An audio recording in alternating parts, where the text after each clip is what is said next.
Sobrang init ngayon. Hindi ko alam kung anong lugar to guys. Pero kung makikita nyo, doon kami pupunta.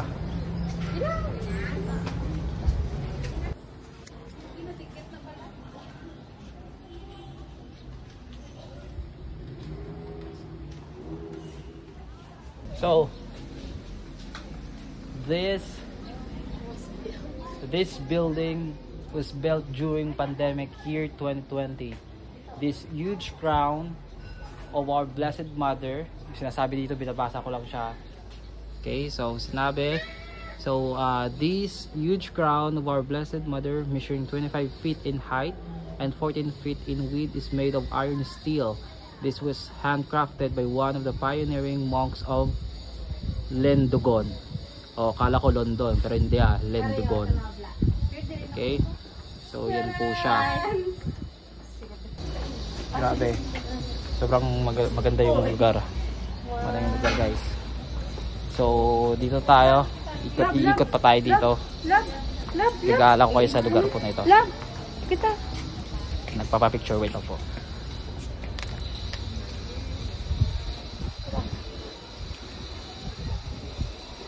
Okay, so ayun guys, kung nakikita nyo banda roon, yan, meron siyang parang something na tawag dyan. Pwede kayo pumala po dyan sa ilalim, maganda dyan sa ilalim. So yung mga kasama ko sa likod.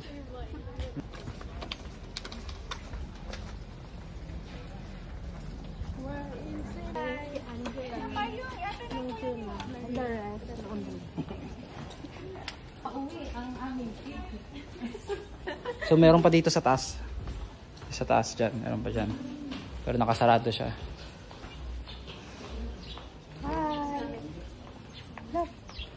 Yo.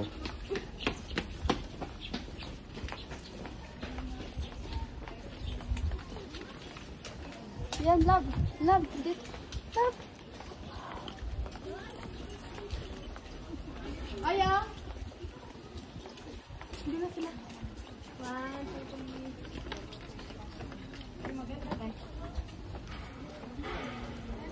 3. Ay, so may simbahan dito. Simbahan. Ay, may mirror ako. Okay. Ano tawag dito? Merong ano tawag dito? So parang tawag. Ay, ito ano? Ano gali oh? Anong tawag sa Mundigan? Parang terrace. Oh, na terrace. Meron tayong terrace dyan. So kung gusto niyo makita, lalapit tayo. Pwede ba dito lumapit? Bago lang parang. So parang wala pang may lumalapit sa ngayon. So di po muna natin pwedeng lapitan yan. No? Baka hindi pa siya safe sa ngayon. No? So pasensya na. So dito muna tayo. So may mga nagbebenta ng mga souvenirs dito banda. Yan. Benta ng mga souvenirs diyan. Okay. Yan. Benta ng mga souvenirs. Okay. Ito under construction dito mga guys. Nakita nyo. Under construction din po siya sa ngayon. Okay. Alright, so dito sa lugar na to, dito ata sila nagsisindi ng kandila at kung gusto mo mag-pray. Okay. So ito siya. Sisindi sila ng kandila dito.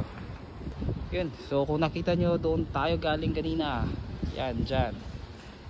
Dyan tayo galing kanina. So dito tayo dyan hanggang dito. Makarating tayo dito ngayon. Okay. So doon pa tayo, punta pa tayo doon. Pero kung gusto mo na sa'yo lang, simple para out of yung feelings ba? Oo. Sobrang init dito guys. Pwede. Kung mainit, sobrang mainit yung panahon dito, talagang mare-recommend ko sa inyo na magdala kayo ng payong.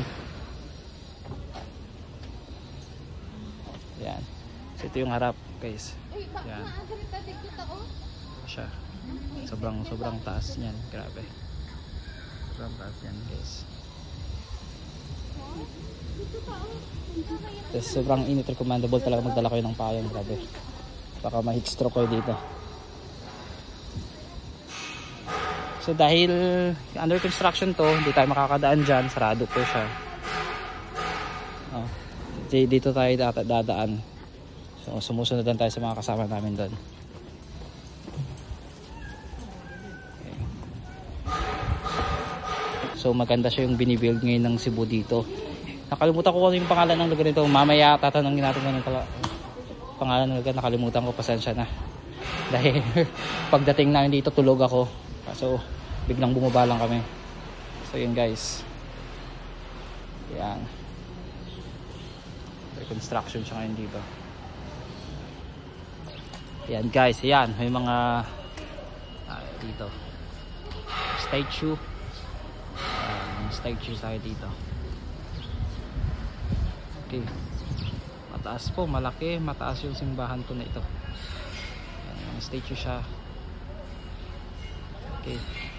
Ayan, habol tayo sa mga kasama natin at napag-iwanan tayo. Safe din po yung lugar na to. May mga CCTVs po tayo dyan. Ayan.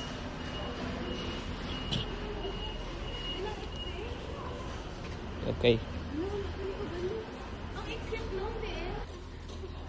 Naligaw ata kami ng konti kasi hindi namin alam kung saan yung exit. Ay, meron din statue dito.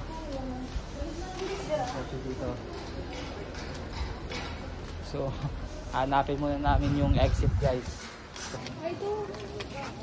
Ayun, nakita namin yung exit.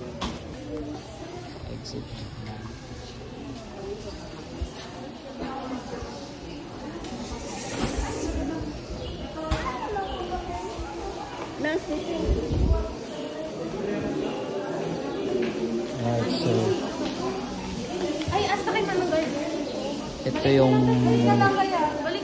healing testimonies, no? May mga saklay po siya na nakasabit, mga healing testimonies po ng mga nagamot dito.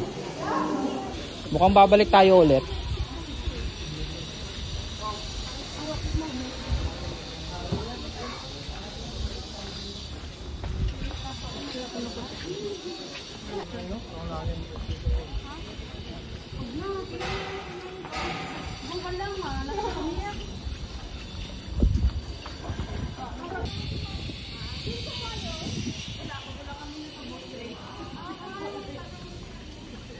Walang exit doon.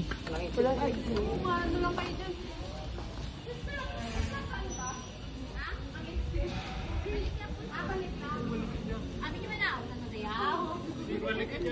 Ay, balik ang exit. Oo. Ay, okay. So ayun guys, grabe. Yung exit pala, kung saan ka nang galing, doon ka rin babalik.